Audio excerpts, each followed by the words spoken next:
ED के पास कोई सबूत नहीं है अरविंद केजरीवाल के खिलाफ। ईडी दुर्भावना से काम कर रही है अरविंद केजरीवाल के खिलाफ। ईडी के पास कोई मनी ट्रेल नहीं है, कोई सबूत नहीं है, एक पैसे की बरामदगी नहीं है, और इसलिए अरविंद केजरीवाल निर्दोष हैं। ये ईडी कोर्ट ने, ट्रायल कोर्ट ने, माननीय न्याय बिंदु जी की जज की कोर्ट ने ये फैसला दिया, और उसी बीच ईडी के लोग गैर संवैधानिक तरीके से, गैर कानूनी तरीके से, बगैर आदेश की कॉपी लिए हाईकोर्ट पहुंच जाते हैं और उस जमानत पर स्टे ले लेते हैं। अब केंद्र सरकार को लगा कि अरे ये तो केजरीवाल बाहर निकल जाएंगे। जिस सीबीआई ने कहा जांच पूरी हो गई है, 2 से 3 हफ्ते में फाइनल चार्जशीट दाखिल हो जाएगी, उसको केंद्र सरकार ने कहा, बीजेपी की सरकार ने कहा, मोदी की सरकार ने कहा, जाओ तुरंत अरविंद केजरीवाल पे नया मुकदमा लिखो और उनको गिरफ्तार करो। जांच एजेंसियों का कितना खुला दुरुपयोग हो रहा है, इससे बड़ा कोई उदाहरण नहीं मिल सकता।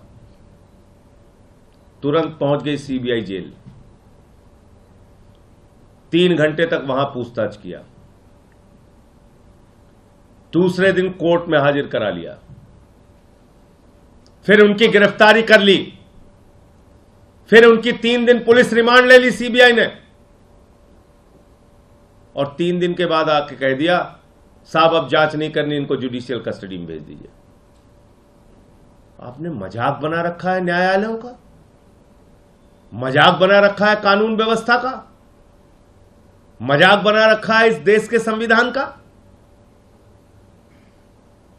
एक मुख्यमंत्री जिसको आपने 2 साल तक गिरफ्तार नहीं किया, कोई सबूत नहीं थे आपके पास, लाखों पन्ने आपने छिपा के रखे हुए हैं ईडी सीबीआई ने, और अचानक आपको लगा कि अरे ये तो बाहर निकल जाएंगे, सुप्रीम कोर्ट से भी ट्रायल कोर्ट की जमानत पर मुहर लग जाएगी, उससे पहले आपने फर्जी मुकदमा लिखा, उनको गिरफ्तार कर लिया। किसके इशारे पे? मेरा सीधा आरोप है केंद्र सरकार के इशारे पे, भारतीय जनता पार्टी के इशारे पे, प्रधानमंत्री नरेंद्र मोदी के इशारे पे। आपने एक लाखों पन्ने की तो चार्जशीट दाखिल कर रखी है, अलग अलग मामलों में लाखों पन्ने आपने छिपा रखे हैं। आपकी जांच अंतहीन तरीके से चल रही है, मुकदमे पे मुकदमा लिखे जा रहे हो। तो कल कह दिया साहब जुडिशियल कस्टडी में भेज दीजिए, तो 2 बातें साफ हो गई। नंबर 1, मनीष सिसोदिया के मामले में कोई सबूत नहीं है ईडी और सीबीआई के पास, सिर्फ उनकी जमानत को रोकने के लिए भारत के सर्वोच्च न्यायालय में खुलेआम ईडी और सीबीआई के द्वारा झूठ बोला गया। यह माननीय सर्वोच्च न्यायालय की अवमानना है, यह माननीय सुप्रीम कोर्ट का कंटेम्प्ट है, और मैं माननीय सर्वोच्च न्यायालय से भी अनुरोध करूंगा कि अपने इस अवमानना पर कार्रवाई करने की कृपा करें। आप इसके ओर भी ध्यान दें। मोदी जी की एजेंसियां सुप्रीम कोर्ट में जाके झूठ बोल रही हैं, फिर बचेगा क्या? दूसरी बात, अरविंद केजरीवाल को जमानत मिलने के बाद, ईडी कोर्ट से जमानत मिलने के बाद कोई सबूत, कोई तथ्य, कोई मामला सीबीआई के पास नहीं था।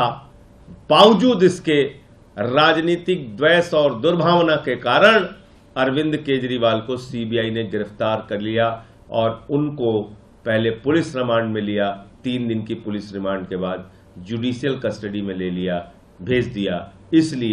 इसलिए भेजा कि अब अगर ट्रायल कोर्ट की जमानत पर सुप्रीम कोर्ट की मुहर लगती है तो कम से कम सीबीआई के एक मामले में फिर से जमानत करानी पड़े अरविंद केजरीवाल को।